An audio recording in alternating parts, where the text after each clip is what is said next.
I went to a third and fourth grade kids choir performance today, so I know some about primo audio. Did you have a experience like that? I think you should leave sketch where he there's like a guy wearing the same shirt that he sees before the Shirt performance brother starts, and he's like, "Oh, shirt brother." Yeah, I think I do remember. Yeah. So that's exactly what happened. Yeah. Biff Whiff, rest in peace. He passed away like a month ago.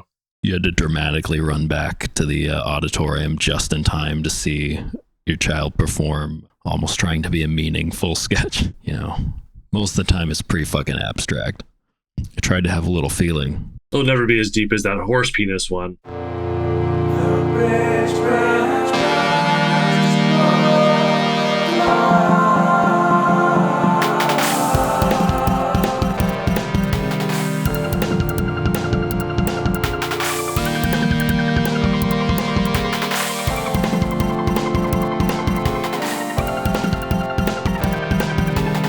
Hello, and welcome to the Bridgeburners Book Club, where together we read, discuss, criticize, and get excited about all things science fiction and fantasy. I'm your host, Sean, and with me is my co-host, Tyler. That's me. And our co-host, Ben. Merrill Ben Gilmalfbin. Oh, kitty, kitty, kitty, kitty. We're excited to have you along with us each week as we take a journey together through the books we love. Could you say that again for me slowly and without the inflection? Merrill Ben Gilmalfbin. Okay. Merrill Ben Gilmalfbin. Followed by ooh, kitty, kitty, kitty, kitty. Was it Egwene's child's name in the dream thing or in the arches? Joya? Yeah. Joya Beer. How dare that bitch have my imaginary child's name? I think that all the time. So, American Pope, huh? Yeah, we did get the American Pope. I bet he'll be making a bunch of like burger and pizza related metaphors at all times in the Vatican, just like Swan Sanch. Yeah, I wonder, because people, of course, are already like talking about how this guy has posted about politics a bunch on the internet and has been outspoken about certain things. But like, still a pope. I guess the Pope always is kind of like that. Yeah, and he's still a Pope. I'm curious to know how this is going to play out. I mean, the last Pope was pretty outspoken in a lot of ways, but I don't know. The American version of being outspoken it can be pretty good at it. A lot more direct. Yeah. I mean, he appears to have spent a lot of his life outside the United States. Yeah. Maybe I'm underestimating it. Like, is the Pope that important anymore? Is the Pope Catholic, Sean? Is the Pope Catholic? I don't know. Yeah. Is the space Pope reptilian? Yes. I'd say, to a lot of people it is. But it's kind of like, to me, like being really into like the king and queen of England and all their shit. I'm not a Catholic, so that's probably why. I'm not even a crypto Catholic. Or a crypto papist. That's exactly something a crypto papist would say. That is something a crypto papist would say. I've never even really been into it. Have you guys seen Conclave? Because I was just imagining Conclave every time I think about this. Oh, I have not seen that yet. I keep wanting to see it though. Plots going on behind the scenes. It's like Game of Thrones in the Vatican. I liked it a lot. Did you ever watch the show The Borgias? With Jeremy Irons. I have not seen that. As Pope Alexander the whatever. Anyway, the first episode is a lengthy conclave that involves smuggling massive amounts of gold inside of a suckling pig to a certain It sounds kind of fun. Other offers brought in by pigeon. It's fun. It's an extremely rigged conclave. Is that show historically accurate, or is it just historical fiction? Yeah, it's pretty accurate, I would say. Ish. Okay. I want to know where this Pope is going to put a secret tunnel to his mistress's chambers, because that's going to be interesting. Yeah. You think he has a mistress? I like the Chicago connections. There's a lot of good sports memes about it, and someone was like had the SNL sketch with like Chris Farley, and it was like, "Duh, prayers." Oh my god. Good one. I can't. That's not my joke. Duh, prayers. You know what? I haven't asked for a long time, but what have you guys been reading lately? Because I'm trying to get through the fucking Stormlight Archive book, and it's taking so long. It's so fucking big, and then I spend most of my reading time reading this at the moment. So that's fun. Like everyone I know that is reading that book is like in the same. They're struggling. Yeah, it's so much to take on. because you can read at a pretty good clip, and it'll still take you a really fucking long time to read that book because it's just so big. Like it just feels like it's never going to end. It's like four other books, 4 long books in one book. I've been reading this, and then this Foreigner series by C.G. Cherry, which is it's from like back in the 90s, like 100 of the books, but they're pretty interesting. I'm at the beginning of the 3rd book, and every book so far she's done a thing where she's kind of in the course of the first chapter, like recapped everything that's happened, but in kind of an annoying way. So I'm kind of stalling out a couple of times with the first chapter. I know once I push past, it's good. It's like a diplomat is the only human diplomat on this planet of aliens, and they are psychologically kind of different than humans, but also kind of the same. And there's a lot of tension and drama. I think you told me about that. Yeah. I think I would like to read that. Yeah, pretty good. And it's what I like about it. It is kept very faithfully to like being a minute by minute account of this guy's like life and thoughts, and it never like deviates from that. And like there's maybe like that's fun. There's like a 2-day break between a couple of books. You're like, whoa, 2 whole days passed. But yeah, so like 3 books in, you're now like 3 or 4 weeks from the original starting of the book of the first book. So yeah, it's kind of cool. Jeez, I'm looking at the covers. He's a very fancy boy. Yeah, I like this guy. Is pretty funny, and then also just I know I've seen these a bunch of bookstores before. Like these are classic books that I might not pick up at the store, might not actually buy them, but I love having this style of art everywhere in the sci-fi section. Nostalgic for me. Just just super rad. Yeah, and it's funny because he's always wearing very fancy clothes, but it's because these people are huge and like they're all like 8 feet tall, and they just kind of treat him like he's a kid, and like he gets dressed up all the time in these ridiculous outfits, and it's actually becomes kind of a plot point, and it's very funny. Because to them, he's like a 9-year-old. He's the size of a 9-year-old. I see this planet has a bi-wing plane. Yes, it's rad. One of the covers. Yep. It's like humans arrive as this civilization is getting into its like industrial revolution. Are you reading anything, Ben? Oh yeah. Well, I've got a knob for Straub, and I'm sweeter on Peter. Oh my God. He's cocoing it up. I finished the Blue Rose trilogy in like a month, so I read all 3 of those, and just finished. Is that Mystery, Throat, and Coco? Yeah. You can't. I think I originally read them out of order. I read them in order this time. Which is what? It's Coco, Mystery, The Throat. You can read Coco and Mystery in either order, but you want to end with The Throat. Mystery is probably my favorite, I think. I mean, that was the one that's like it's kind of like the boy detective. I don't know. It's a unique trilogy in that there's like The Throat is written by the author of Coco and Mystery, and then The Throat is his life, and it's the events that were in his life that he wrote about in these books that are just kind of different versions of the same kind of like murders, like almost like generational murder mysteries like that have haunted this town and this family. And there's also a strong like Vietnam factor where there's a lot of stuff with like war atrocities that spawn serial killers and stuff like that, and it's really good. They don't wrap up super well. Like the buildup is great, but the execution at the end is kind of where it falls apart a little bit. In some of them, The Throat's pretty solid the whole way through. Super well written though. Like I know Straub's just got away with words, a little too many adjectives and similes, but like everything is like something else. I also read a few John Dixon Carr little murder mysteries. John Dixon Carr. Okay. He's a detective writer from the I've started reading one of his books recently. Early, like the turn of the 20th century.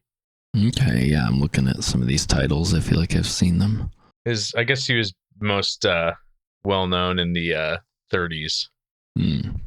But I guess he's part of, even though he's American, he's kind of like a lot of his books are set in England or like have English characters, and so definitely seems like he's kind of obsessed with that like English mystery. They're just fun, Some of them are like locked room mysteries and that kind of stuff. Are they like quick reads? Yeah, they're like, I think I read one of them in a day.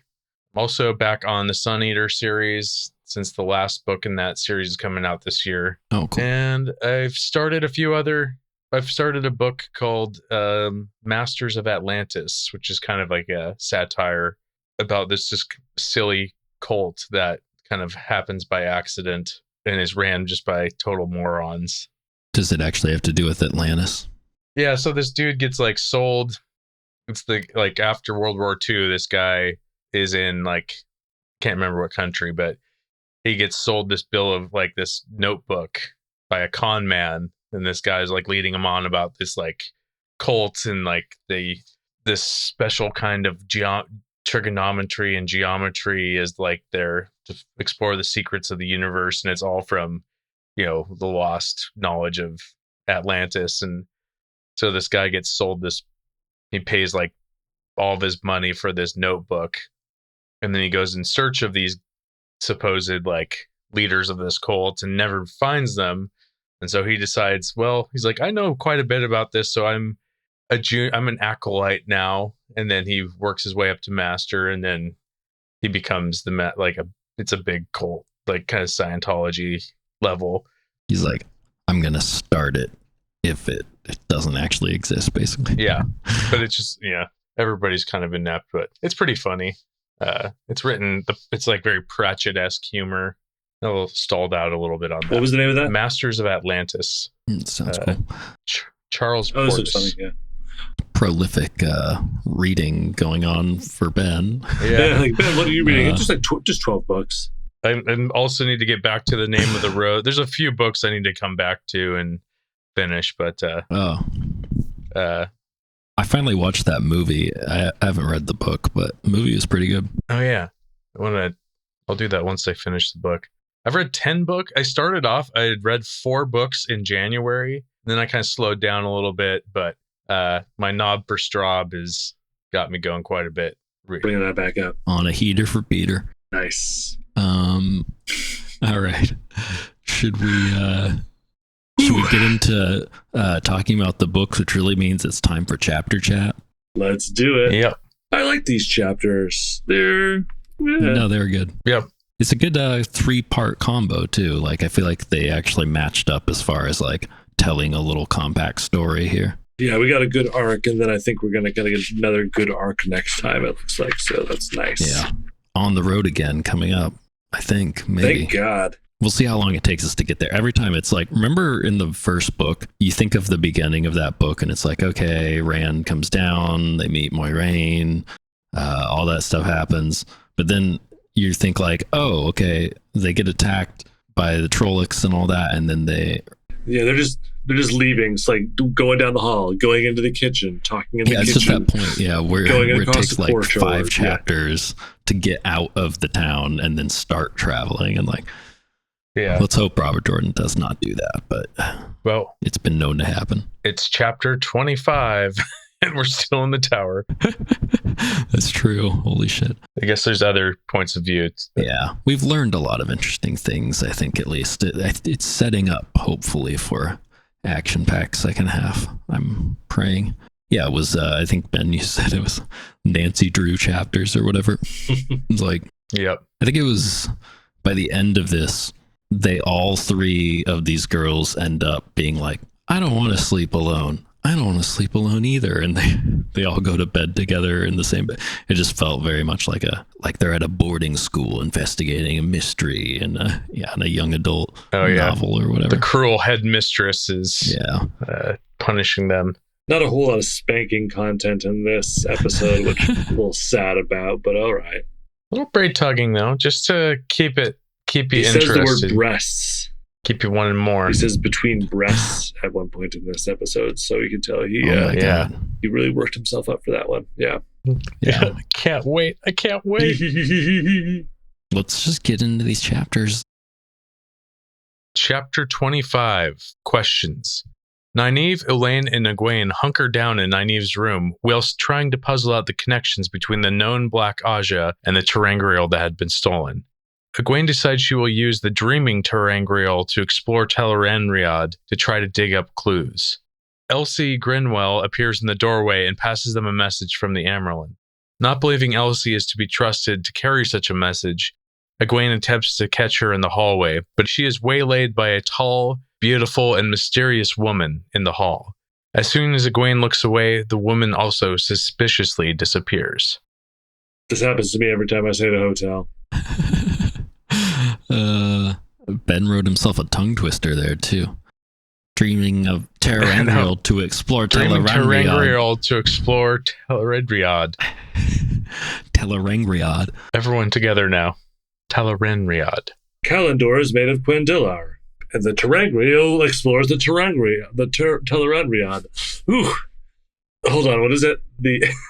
Never mind, I'm not going to get it. The wind whips in the Wienermobile. Oh, yeah, I was waiting for it. Where's the Wienermobile? The Wienermobile weaves as the Wienermobile wills, and the Ter'angreal will tussle the Tel'aran'rhiod, while Kalendor is made of Quendilar. There we go. Wait, what's the name of the tree? Avendalisora? Oh my god, let's get that in there too. Yeah. Avendisora. Yeah. Oh, I did really enjoy it. In the show, the Ruidine content has been really good. I've enjoyed that quite a bit. But no, yeah, the show was cool. And also, like, this is all stuff that we're going to be talking about next book. Like, it's funny to be viewing it. Yeah. Ooh, I picked up the next book. I was in a used bookstore and I saw it, and it was the only Wheel of Time book they had. Oh, nice. And I probably have it. I'm scared to look, so I'm just pretending I didn't have it. You for sure do, man. You know you do. We're on book 4 now. Yeah. I need to keep an index of the books I own. You're not going to do that. You're not going to keep it. You're not going to keep it. But I need to. Start an Excel spreadsheet. I need to, but I'm not going to. I don't know if I talked about it on the show, but I have started last year keeping just a journal, and when I finish a book I just write down the title on this journal. It's actually pretty impressive. It helps me keep a count of how many I actually finish. I'm just using a shelf for my read books. You just point at it. Yeah, but I read a lot of library books too, so I want to make sure those get counted. I was gonna say I used Goodreads for a while, but I haven't kept up on it. It is nice to have. You can just browse through it and be like, oh yeah, this book and this, and it kind of helps you remember like to check out other things by that author and blah blah blah. So this chapter, we get some stuff where they're just hanging out in the room. What had happened at the end of the last chapter? Yeah, it was Matt's martial arts chapter last time. Egwene had just done the rings, I think. Yeah. Oh, that's right. Elaine had her head in Nynaeve's lap. Okay. So yeah, it's basically still like continuing like that same timeline that we've just been watching. I guess at this point it would be yesterday morning that they were out there with baby Bornhold, like doing cartoon shit in a field. It hasn't been long. Yeah, they maybe had one night, and they're just like immediately thrown into the arches. And now they're going to be in scrubbing and floor mopping mode or whatever the hell it is that they're doing. So we'll hear a lot about that. But in the meantime, they're contemplating what's happened. They read their documents. Backs of documents. They do get to that. Egwene mentions she had a dream of Rand with the sword that seemed to be made of crystal and something about a dragon banner and blah blah blah. Yeah, I feel like this is an important dream. Reaching for the sword made of crystal, not seeing the fine net dropping over him. And then the next one is good too. The one of him kneeling in a chamber where parched wind blew dust across the floor, and creatures like one of the dragon banner but much smaller, blah blah blah, settled into his skin. And then finally, there had been a dream. That's Ruidian. There had been a dream of walking down into the great hole in a black mountain, a hole filled with reddish glare, blah, blah, blah. So it's interesting to see that Robert Jordan's kind of thinking these things in advance. Like, he obviously has Ruidian planned, and then he's making a hint towards the last battle or going to Shai Al Ghul or wherever. But then I like the next line is, about that last, she was uncertain. So maybe he hadn't really, he hadn't really settled on that. He's just including his note. About that last, Robert Jordan was uncertain. I mean, Egwene. And then she's dreaming about Perrin too, with a hawk and a falcon. I think that's going to maybe get into what's happening in the Two Rivers and the other plot line. Okay, yeah, because she'll have another thing with Perrin later in our other chapter. But And like, just like, do we even need to say, yeah, that wolves are involved? Like, we don't need to know that every single time there's anything with Perrin's dreams, there's fucking wolves there. And then Matt, I feel like wolves are just part of every Perrin thing we're ever going to have for the rest of all the books. It's just there's wolves involved in pretty much every storyline of his. what I like here is in this, we finally get a good Matt thing, right? I feel like Matt's been left out of all of these visions and dreams, but it's Matt hanging from a tree is a good Matt thing. Yeah, well, okay. Placing his own left eye on a balance scale and hanging from a tree. Those are both aspects of the god Odin. Taking out your eye and then hanging yourself from a tree. So, That's some good Matt content. Makes me interested to know what the fuck that's all about. Yep. He's actually worthy of a dream. I know. Matt has a thing going on. Finally. Good for him. There's a similar thing in the show, but it's Min seeing him hanging himself. Oh, it looks that's like, what it is? I couldn't see that because, again, I was watching on my phone. So it's good to know what these things are. That is what that was. Martin Scorsese is, I was going to say rolling in his grave, but he's very much alive. So He does weirdly sleep in a grave, though. So it's fine. Oh, yeah, true. But yeah, he's very passionate about the not watching on the phones thing and all that. Anyways, Elaine, Nynaeve. Okay, so they've got like that list of papers, right? Isn't that kind of what they end up talking about? Yeah, it's here? so yeah, they're still on the track of the 13 Black Sisters, so they have all these papers related to them, and then eventually they're gonna go like look through their stuff. It's like a White Tower clue. It's like Marilyn Gemalfin with the fluted rod in the pantry. They got to match up the who, what, and where. And yeah, is this information even legit? I don't know. We get these. Marilyn Gemalfin is fond of cats and goes out of her way to help injured animals. It just made me think of Severance. It's like, your Audi is fond of cats. Goes out of their way to help injured animals. Yeah. Of course. Actually, Nynaeve doesn't get angry there. I think it's Egwene that gets frustrated. Yeah, but she crumbles up all the papers and it's like, no, those are the documents. We've been talking about them for 4 episodes. Don't crumble them up. She smoothed the pages carefully on her breast. Is that what the breast reference?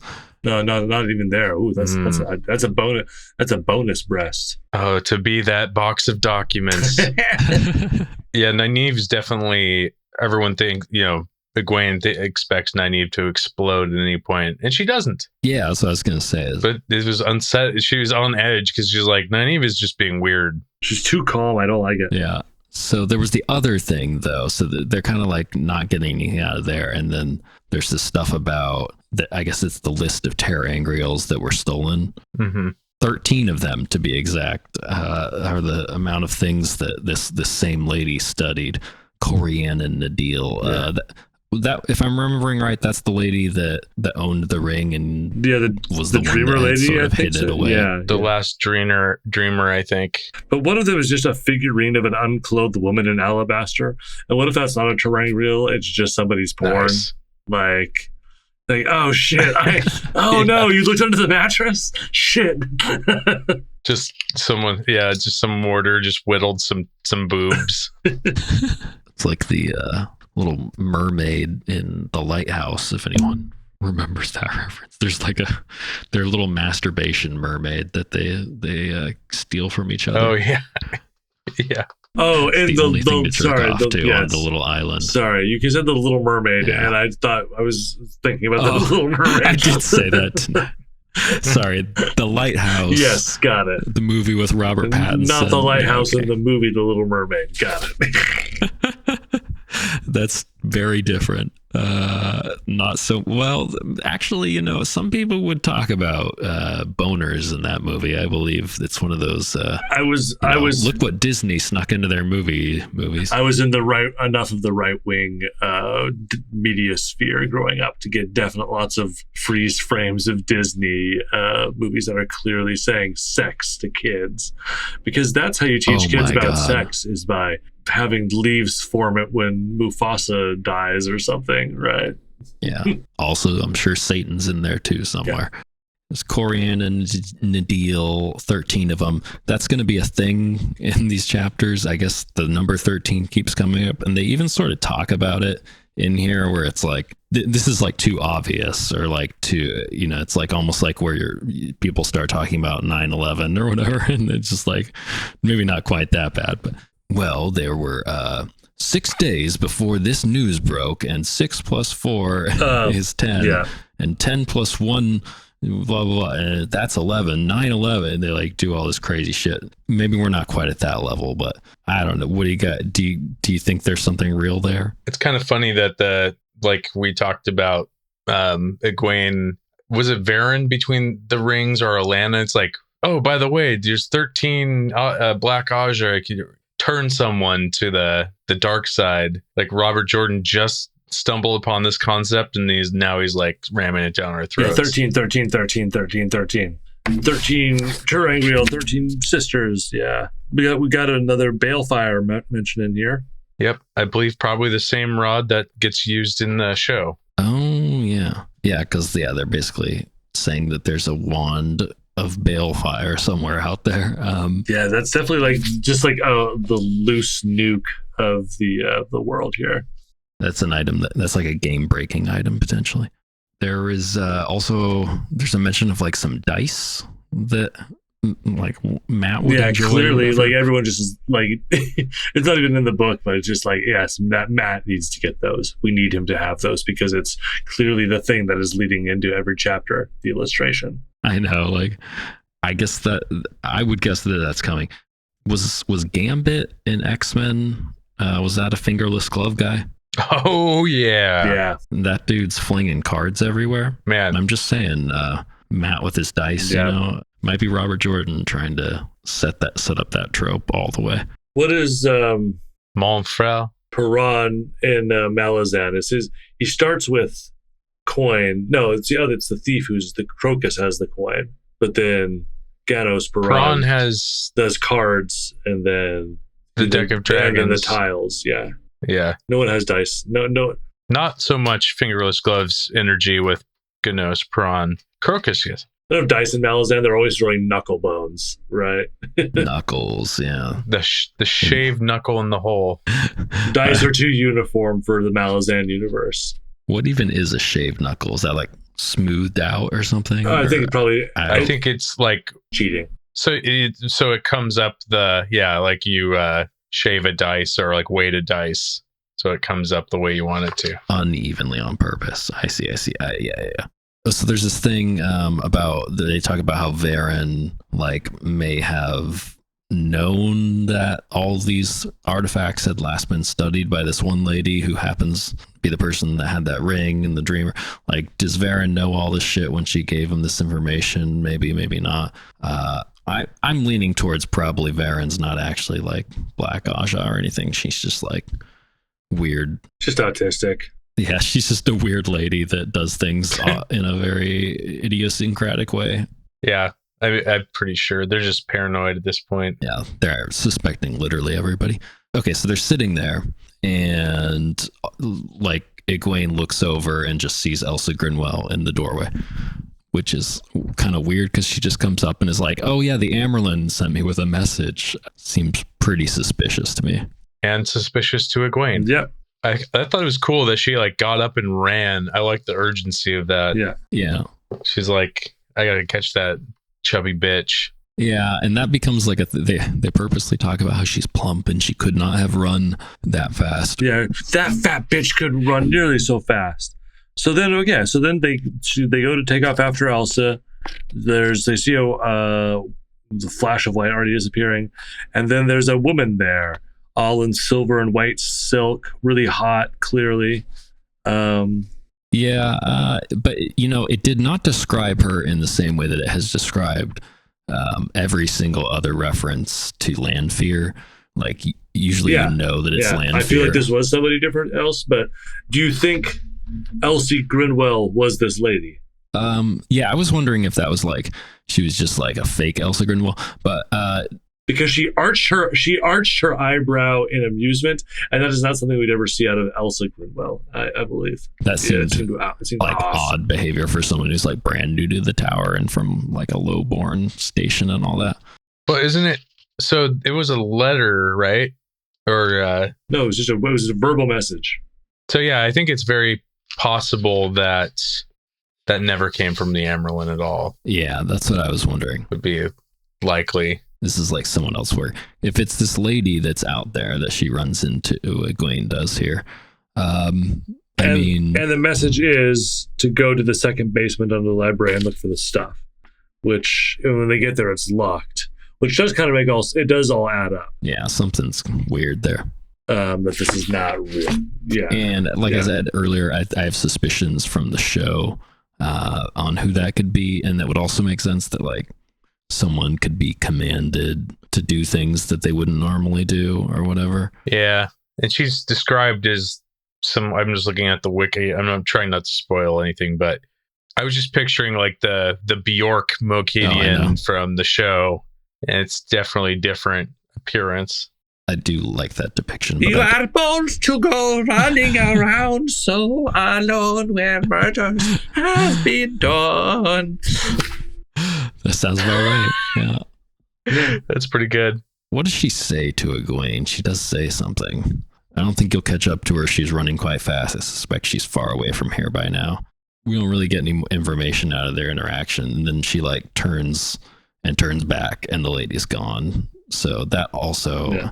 None of this makes sense. They do talk about, I think we kind of passed over the Egwene's going to use Tel'aran'rhiod to try to track down some clues. But then they also, then they have that very similar discussion at the end of the next chapter as well. Chapter 26, Behind a Lock. Egwene is rejoined by the other two as she searches for Elsa and recounts her encounter with the mysterious lady in white. The trio moves on to the next item in their investigation, a room in the library basement where the belongings of the 13 Black Sisters are held. Some drama with the lock unfolds. In each of the sisters' belongings, they find clues pointing towards the city of Tyr. The path seems clear, too clear. Egwene decides she will look for answers in the world of dreams using her new dream ring. Brand new dream ring. Sounds like some kind of product from, I don't know, the 50s or something. Your daughter will love her new dream ring. Okay, so the other two join up with Egwene after she's just been shaken by Elsa Grinwell in a very out of character moment. But maybe this makes sense that, like, I wonder if Elsa is like being used somehow, or if it was a fake Elsa. Was that a real Elsa that met with Matt? A Felsa. A Felsa? Yeah, I don't know. They go to like the library, which it says it's kind of apart from the main shaft of the White Tower. So I guess like, is this on ground level? I don't really know how this works. It's just like underneath the White Tower, kind of like underneath it, kind of like this little, like there's like two things that just like underneath the White Tower. The White Tower's above and that's below. Yeah. So not on top of it, but underneath it. Yeah. I think I'm more confused. No, Sean, you're thinking on top, but no, it's underneath. That's why you're confused, because you're thinking it's above the White Tower. No, but it's underneath. Are you getting it, Sean? It says it stood a little apart from the tall, thick shaft of the White Tower proper. I don't know what that means. Does it actually say tall, thick? Does it actually say tall, thick shaft? It says tall, thick shaft of the White Tower proper. That is a direct quote. God damn. It's pale stone heavily streaked with blue, and it looked much like crashing waves frozen at their climax. That is a pretty sexually powerful sentence right there. Crashing waves could be like a saggy ball sack. Yeah. And I mean, heavily streaked with blue. Maybe. There's like veins on some big old titties. Yeah, it uses the word climax. Oh. Okay.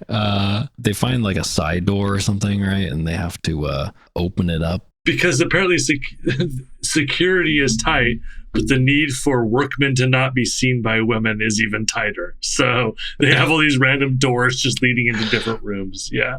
They're trying to figure out how to open it up with The power? And then they both do it at the same time to weird results. Yeah. I was kind of confused on exactly what happened here, but they've now started talking about these elements or whatever of the power, the fire and the wind, something like that.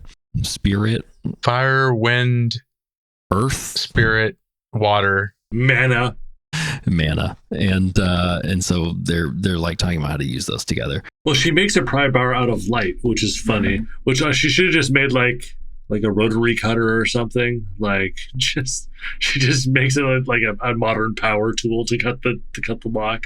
Make a stick of Acme dynamite. Yeah. They get in eventually though, and it's pretty much just like instant loot time. Open up some bags. There's tags on them with names, so I guess these are the people whose belongings they were, and they find some information about Tyr, like maps and clues and hints all over the place. It seems too much. They're also like talking though, like, would this be a trap? Which I guess the trap would be that everyone left similar stuff to like fuck with anybody who was investigating. Yeah, and then maybe they would do that if they were trying to cover their tracks, because they think that you might think that's too many clues, so then you wouldn't go to Tyr, but then you actually do want to go to Tyr. It gets pretty deep. Yeah. The Black Aja they weren't like forced to like flee, right? It seemed like it was pretty planned. I think so. Like they weren't discovered and then just had to bail. No, yeah, it seems like they made a move. They would definitely they would definitely consider like what's being left behind. You would think. I can't believe this chapter is like, I think that's pretty much most of what happens in this chapter. I feel like this is a really quick one. Real brief. I realized I accidentally read an extra chapter. Oh. Oops. It's kind of like hinting at the end of the chapter here as they're like, well, we've got some clues here. What do we do? We're going to be late to the kitchens. But, of course, Egwene's touching. We should really have a dream later about... Yeah, we should sleep on this. We should sleep on it together, sort of. You guys watch me sleep for a while, and then... Not sleeping together, but yeah, you watch me sleep. Oh, it's this is like you probably second book in a row, yeah, about a lot of sleepwatching. Rocky enjoyed this. It's been a great job for him. Oh yeah. Sometime, it's going to be kind of crazy. We've already, I guess, sort of done this with Murderbot, but at some point we're just going to like have a trailer drop for that, and we'll be able to actually see what it looks like. I still am pretty confident it's probably going to end up being a hit. All right, should we move on to the next chapter? Chapter 27, Tel'aran'rhiod. The young sleuths put in their time in the kitchens, considering their newest clues while Elaine drones on about joining the Green Aja. In Egwene's quarters, she experiments with her new Ter'angreal, entering Tel'aran'rhiod. Egwene tests her command of Saidar in this new realm, finding herself briefly with Perrin and Hopper before joining a nicotine-addicted Rand beside a campfire. Egwene is forced to flee, ending up in the heart of the stone with a witchy woman who calls herself Sylvie. After examining the sword Kalendor, footsteps approach, and Sylvie ushers Egwene quickly away, waking her with a painful shock. The group decides to travel to Tyr in order to lay an ambush on the Black Aja and hint at sending Matt on a side quest. There's a lot packed into this chapter here, kind of quickly, actually. Those are all like, I kind of listed those as quick little versions of what they are, but there's really not much to them. It's a little rapid fire here, except for the last part, I guess, with Sylvie. That's the important thing. The dream moves pretty fast. It's good dream, but yeah. It'd be interesting to like actually list out and rank all the dream sequences, because goddamn, there's been a lot. That would we could probably actually do that. It wouldn't be too hard to find them, I think, and we could sort of remember. There's like 10 in the first book. I know, right? We could just look in our chapter summaries for the word dream, and we'd probably find them. I guess I normally don't try to spoil things for myself, but I'm like, I had to see like who Sylvie was, and I guess it's an unanswered question. Oh my God, what? Oh wow! She says something about being like, she's like a servant of her family or something for a long time, something like that. We'll look at that. I think there's a lot of theory. It looks like there's theories, which I won't say because that would, I guess, be potentially a spoiler. It's never revealed. Yeah, I guess she doesn't appear again. Okay. That seems rare for Robert Jordan to just throw in a character one time like that. That's like seemingly pretty important. Okay. Well, that's interesting. But before, I guess we'll talk about that a little more in depth in a minute. So at the beginning, they had been working in the kitchens for a couple of meals, thinking about the clues they got about Tyr and all that, and the Ter'angreals. They get Varen showing up. Varen just outright does like the most obvious thing you would do if like you were trying to communicate secret things with the people, in a public space. So, did you find anything out? And they're like, just grease and buckets or whatever, or something like that. And she's just like, oh, good, and leaves. So, like, I don't know if she's actually trying to get information or she's testing them to see if they will say anything in public or what the hell Varen's deal is there.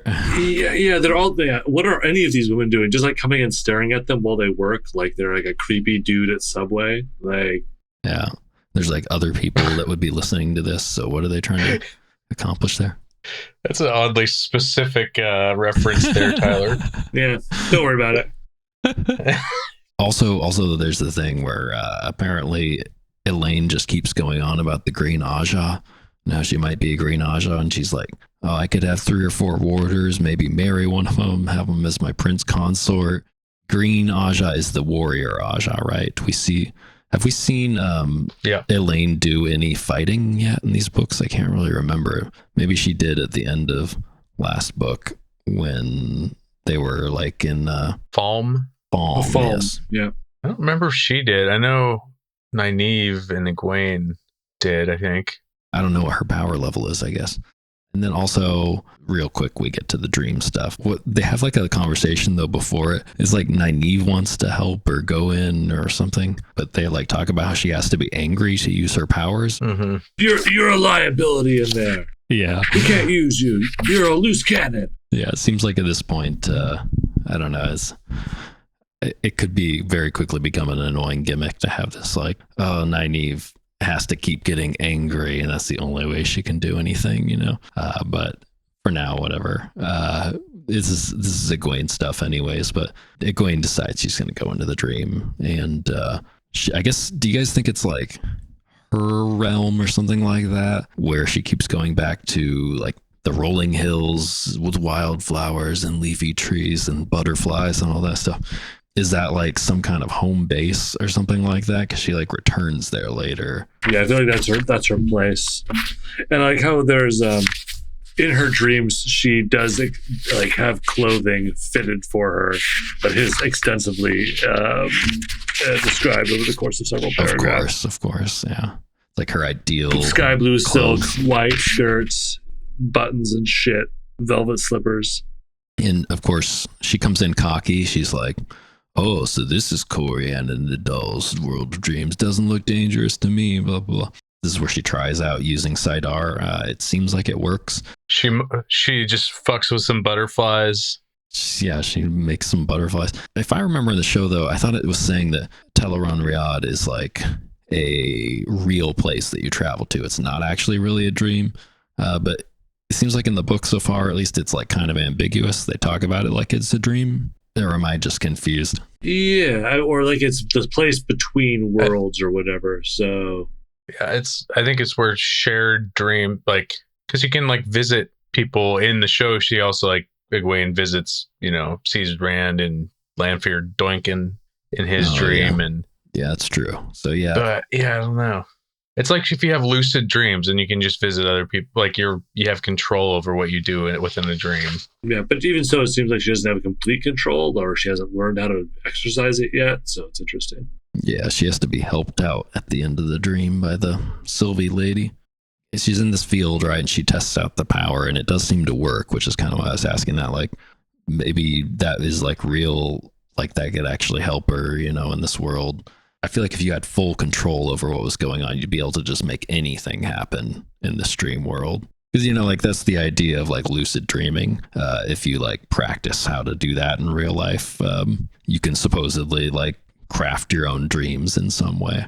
I had a lucid dream the other day. Like I fell asleep super early and then I slept for a long time and then like just kind of went back to sleep for an hour before my alarm would go off. And I was like in a chase, and I was like, oh, I'm dreaming, so I can just make a motorcycle, and I created a motorcycle and yeah, that's the thing. It only happens like every once in a while, or I'll have like a dream where I'm like trying to wake up, and then I'll wake up into another dream, usually if I'm like sick or something like that. Yeah, and I finally can like force myself awake. But maybe once a year or two, every couple of years, I have like a lucid little dream thing. Yeah, it only happens on accident for me. It is fun, but I'm also having like a lucid dream of it. right now. Oh yeah, and I shall fly. Oh no, there he goes. I was visiting you in Tel'aran'rhiod because of this dope ring I found. Oh shit. Oh yeah, I forgot it has to do with the ring too as part of this whole thing, because I think that's what helps her like get to the heart of the stone or whatever later, is something to do with the ring. She's trying out the side R, and then that leads her into just like stepping forward and suddenly being in an inn.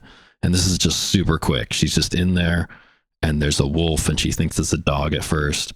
Perrin like looks at her and says, "No, Hopper." Like Hopper's gonna attack her or whatever. She kind of snaps into another scene, and all of a sudden she's at a campfire. And so I assume it's the way I'm imagining this is like kind of like you're saying. This is Perrin's dream, and now we're in Rand's dream. Rand's sitting next to a fire. He's smoking a pipe of tobacco, which I feel like Egwene is like, what the fuck? Like he's never done that before. He's smoking? Oh my god! I could? This is all very like college freshman, but like you dated in high school, but then like you go to different colleges and then you meet up like during winter break or something, you know? I saw a photo. You were smoking a marijuana cigarette. Oh my god. Yeah, it does have a little bit of that feel. Maybe we'll find out that Rand does that in real life now. Or maybe he just dreams about being a cool guy that smokes now. I smoke in my dreams. Jesus.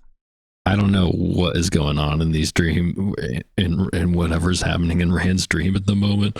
But he like attacks her pretty quickly. Did you guys catch anything that really explains? He says like some weird shit about my mother gave me a honey cake, smell of poison rank on it. Oh, because yeah, the dark. He's been having dreams about all sorts of people. My father had a knife for my ribs. Balzamon's been like terrorizing him, I guess. Okay, so like this is just Rand kind of losing his shit. He's in a state of constant nightmares or something. Yeah, he doesn't believe this is Egwene. He's like, but it kind of hints that like Egwene's the hardest of all to see, you know? And she's like, no, I'm real. And she tries to talk to him, but then he like attacks her and she flees. And then that's when she ends up like standing back at the hill with the flowers. So I kind of feel like this is like her safe place she can go to. So I don't know if that's her own dreaming, but she kind of starts talking to herself, and she uses the ring. She like pulls the ring out, and she just says, "Take me to where I need to be," and concentrates on the ring. And then she said it's stone, so earth should give her some feel for it. And that seems to work, because immediately there is this Sylvie lady who, like I said in my description, it seems she's got warts on her nose and hairs growing out of them, blah, blah, blah. That just sounds like your classic witchy lady. She does not like physically unattractive people. That's clear. No, he's very blunt with it. Yeah. She says, poor old Sylvie, my lady, served your family faithfully all these years. Does this old face still frighten you? Don't let it, my lady. It serves me when I need it. As good as a prettier face. And so I don't know if that's at all true or whatever, but would that be actually Egwene that she's talking to? Or does she think Egwene's someone else? Or is this like Egwene in a different lifetime? I don't know. That's a good one. I mean, I don't think she worked in the Wine Spring Inn in Two Rivers. Right. And she must be like one of those, like maybe, like a different life, or maybe it's later on in her life. Right. Or I don't know. Like this is somehow connecting to the future or something. Or it's all like the way they describe Tel'aran'rhiod, it's like what lies between all the different realities and paths. So it's not even like future or past. It's like possibilities and alternate universes and all that shit. Right. So maybe in like a different, that's it. That's interesting in itself then. But we don't really find out much beyond that. Well, not from this. What really happens is, I guess the place that she's in when she shows up here is the Heart of the Stone. Yeah, that's what it sounds like. Yeah. So she's talking to the witch lady, and then she's just like, "Oh, this is the Heart of the Stone, okay?" And there's a crystal sword, and as previously discussed, probably Quindiller. And Sylvie says something about Ishamael. That also makes me wonder if, I don't know who all the Forsaken are, but like, could this lady be one of the Forsaken or something? Or maybe she just knows about them, but she talks about all the Forsaken plotting against each other and stuff. She doesn't really hold back. I mean, she comes right out and talks about Ishamael and Balsamon. So she's not necessarily hiding her background or her knowledge. Yeah, there's something weird there where she like kind of breaks for a second. Yeah, when she talks about Ishamael, it seemed like she was one of the Forsaken or something, or had some kind of connection with them. Yeah, I just don't know. But like not maybe not one of them. I don't know. Very confusing. But then she does this thing where she calls Balsamon a fool, and Egwene's like trying to do this thing where she's like, "Oh, you have a strong face. Yeah, that Balsamon, he is a fool, isn't he, Sylvie? We hate that guy." I do kind of like, it seems like Egwene's like trying to play into this, and I have no idea if it's working or if this lady's like 12 steps ahead, and is like, knows every little thing that Egwene could possibly try to do here. But I feel like Egwene thinks she might be manipulating the situation a little bit. They talk about how Kalendor is going to be held by the dragon. Lews Theron's going to come back. She talks about how Rand would hold the sword one day, and then she decides to reach out with power to the sword. And this is kind of, I found this interesting, but I didn't really understand what was going on. She's like looking at the sword, and there's weaves, like magical weaves all over it. But then she's only able to see like half the pattern, and the other half is the male half of the power. Yep. Yeah, but she can't break through those gaps, break through the sword, because the male half of the it's a solid wall of power. She can only see half of it. I think this is prophesying that Rand's true destiny is to become like omni-gender. He encompasses all gender. I mean, they like Conclave. Spoilers. Big time spoiler. But yeah, something like that. He's gonna be Pope. He is gonna be Pope. Yeah.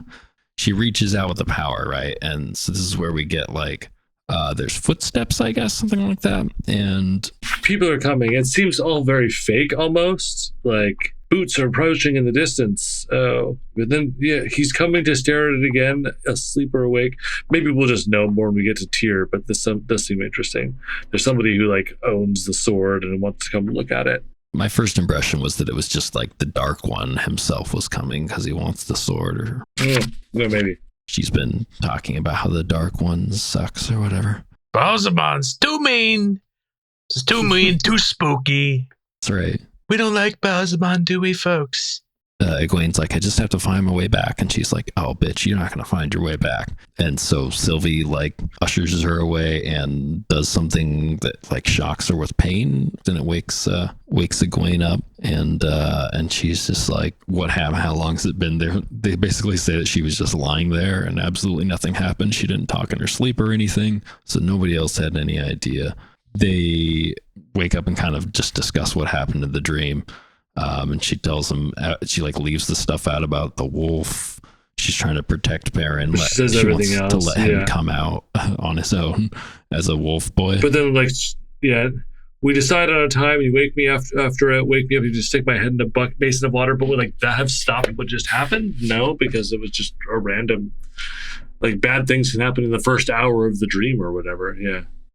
And they sort of discuss like, okay, well, Tyr, we got Kalendor and the Heart of the Stone, and we also have all these clues about how they were going to Tyr, so therefore they must be going there to like lay a trap for Rand or something like that, or just to lay a trap in general, or hence the net in her dream surrounding him when he's grabbing Kalendor. Yeah, pretty clearly. And so they sort of put this together and they're like, okay, well, we got to go.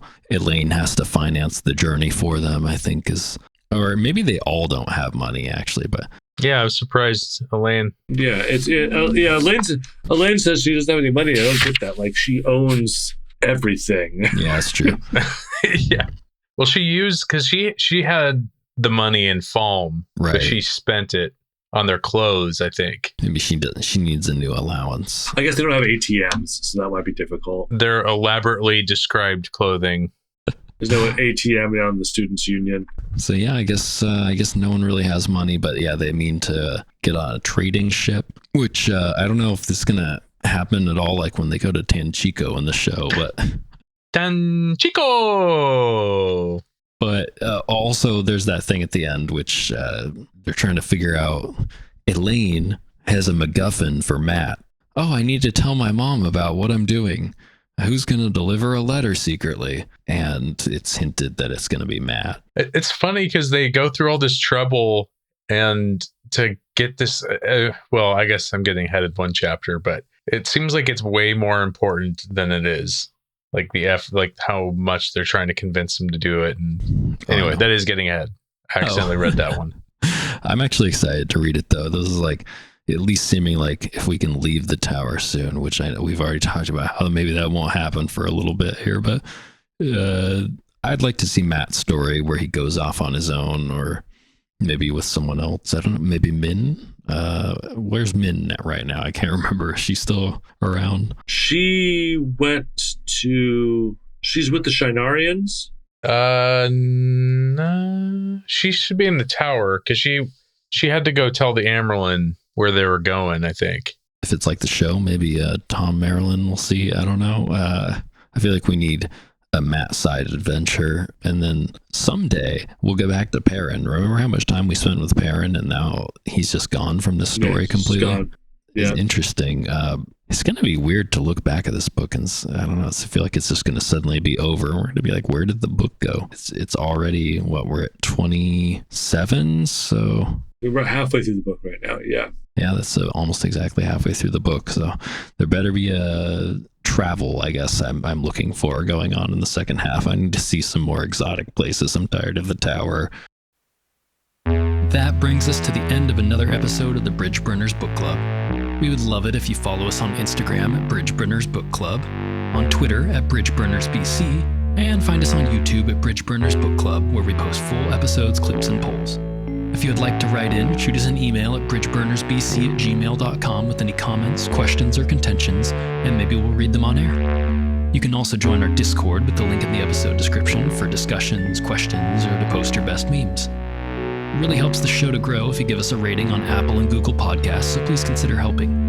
I'm the Sean Chan, and for my co-hosts, Ben Bowie and Tyler the Creator, thank you for listening, and we'll be back next week.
But I mean, they're women, so who knows?